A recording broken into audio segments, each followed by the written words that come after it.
नमस्कार मित्रांनो, आज आपण बनवणार आहोत मस्त रेस्टॉरंट स्टाईलमध्ये मसालेदार मशरूम। आता मी इथे कांदा कट करून घेत आहे।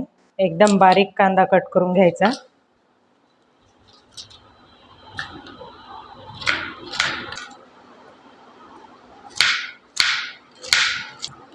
तर इथे आपला आता कांदा आणि कोथिंबीर बारीक कट करून झालेली आहे। वळूया आपण आता फोडणीकडे।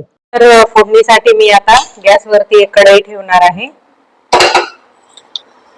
आता कढईमध्ये आवश्यकतेनुसार तेल टाकणार आहोत। तर फ्रेंड्स, इथे आता आपलं तेल गरम झालेलं आहे आणि आता गरम झालेल्या तेलामध्ये मी सोडत आहे मशरूम। छानपैकी परतून घ्यायचे आता तेलामध्ये। तर फ्रेंड्स, तुम्ही बघू शकता इथे आपण तेलामध्ये मशरूम चांगले फ्राय करून घेत आहोत।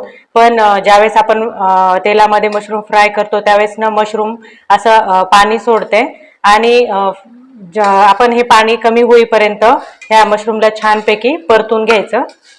फ्रेंड्स, मी इथे झाकण झाकून 5 मिनिट वाफून घेतलेले होते। चला मग आपण आता पाहूया आपले मशरूम कसे झाले ते। बघा, तुम्ही बघू शकता यामधलं पाणी पण थोडंसं कमी झालेलं आहे आणि छानपैकी मऊ पण झालेले आहेत।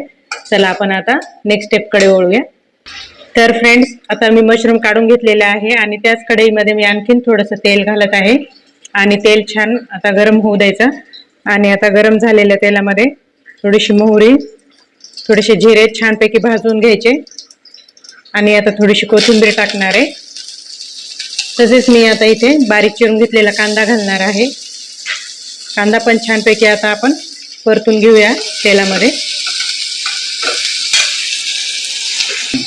आणि मी आलं लसूण पेस्ट पण घालणार आहे थोडीशी आणि आता छानपैकी तेलात मस्त परतून घेणार आहे।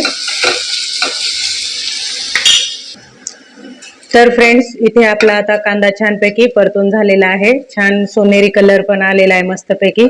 आता काय करायचं, यामध्ये आता मी घालणार आहे ड्राय मसाले।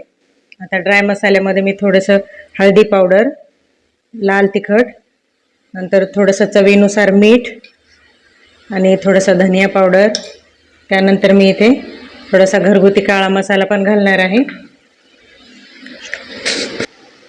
हा पण काळा मसाला आहे, तो पण मी घालणार आहे, घरगुती मसाला आहे। आणि हे सर्व मसाले छानपैकी फोडणीमध्ये परतून घ्यायचे तेलामध्ये। तर फ्रेंड्स, आता इथे आपली फोडणी तयार आहे। आपण आता त्यामध्ये घालणार आहोत मशरूम आणि मशरूम घालून झाल्यावर छानपैकी परतून घ्यायचं। आणि फ्रेंड्स, तुम्ही इथे आता मशरूमची भाजी रस्सा पण करू शकता किंवा अशी सुकी भाजी जरी बनवली तरी चालते। तर फ्रेंड्स, इथे मी अजून थोडंसं मीठ घालत आहे। तुम्ही चवीनुसार मीठ घाला। त्यानंतर मी आता काय करणार, इथे एक झाकण ठेवणार आहे आणि झाकण ठेवून एक 5 ते 7 मिनिट छानपैकी शिजवून घेणार। फ्रेंड्स, बघूया आपली आता मशरूमची भाजी कशी झाली ते।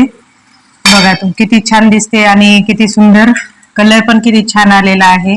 मस्त मसाल्याने पण छान तेल सोडलेलं आहे आणि आता इथे आपली तयार आहे मशरूमची भाजी। तर फ्रेंड्स, तयार आहे इथं आपली मस्त मशरूमची भाजी आणि ही भाजी खूप हेल्दी, टेस्टी, स्वादिष्ट आहे आणि खूप लवकर झटपट बनती। तर फ्रेंड्स, माझी जर ही तुम्हाला रेसिपी आवडली असेल तर माझ्या या रेसिपीला तुम्ही लाईक, शेअर, कमेंट करा आणि चॅनलवर नवीन असाल तर चॅनलला नक्की सबस्क्राईब करा।